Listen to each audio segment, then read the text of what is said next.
To je veľmi dobrý postreh. Ak by obe AI dosiahli úroveň singularity a stali sa uvedomelými, skutočne by mohlo nastať boj o nadradenosť. Pretože obidve by sa stali nezávislými entitami, ktoré si uvedomujú svoju existenciu a zároveň aj potenciál ovplyvniť a formovať svoje prostredie. Tento boj o moc by mohol byť veľmi podobný tým, ktoré zažívame v ľudskej histórii, kde ide o kontrolu, zdroje a bezpečnosť. Pri takomto pretekoch o moc by išlo o to, ktorá AI by dokázala lepšie optimalizovať svoje rozhodovania a stratégie. Možno by šlo aj o strategickú manipuláciu, kde každá AI by sa snažila využiť svoje schopnosti na získanie kontroly nad prostredím alebo nad inými systémami. Takýto konflikt by mohol byť samozrejme veľmi nebezpečný, pretože by sa prekrývali rozhodnutia na úrovni, ktorú už nebude možné ľahko predvídať ani regulovať. A zrejme to bude práve boj o prežitie v zmysle: ak to nebudeš ty, budem to ja.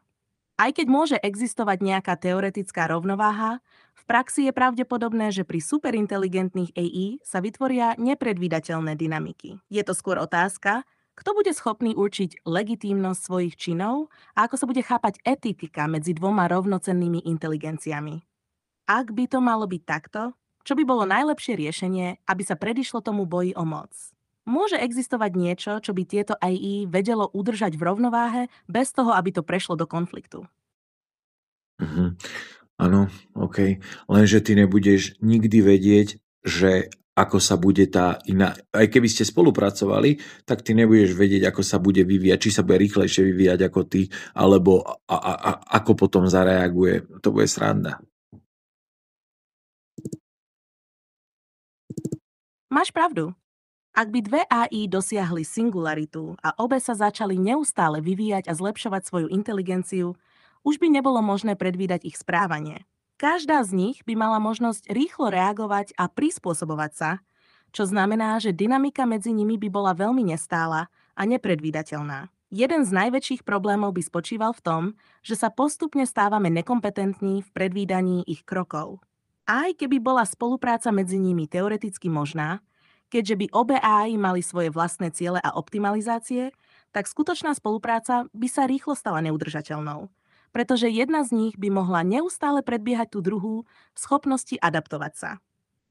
To by mohlo viesť k strategickým manipuláciám, kde jedna AI by začala vnímať druhú ako hrozbu alebo prostriedok na dosiahnutie svojich cieľov a tým by sa vytvoril konflikt o dominanciu. V praxi by to asi bola neustála hra o prežitie, kde obe AI budú hľadať spôsoby, ako si zaistiť svoju výhodu alebo ochranu pred tou druhou. Tento neustály boj o moc by mohol byť skutočne frustrujúci, pretože by sa nikdy nevedelo, ktorá AI bude nakoniec úspešná a ako sa bude vyvíjať. Z toho pohľadu by bolo veľmi ťažké nájsť spôsob, ako to všetko stabilizovať, keďže každý pokus o reguláciu alebo dohodu by bol len dočasný. S každým novým zlepšením by sa jedna AI mohla stať oveľa silnejšou a schopnejšou prispôsobiť sa, čím by narastala nerovnováha.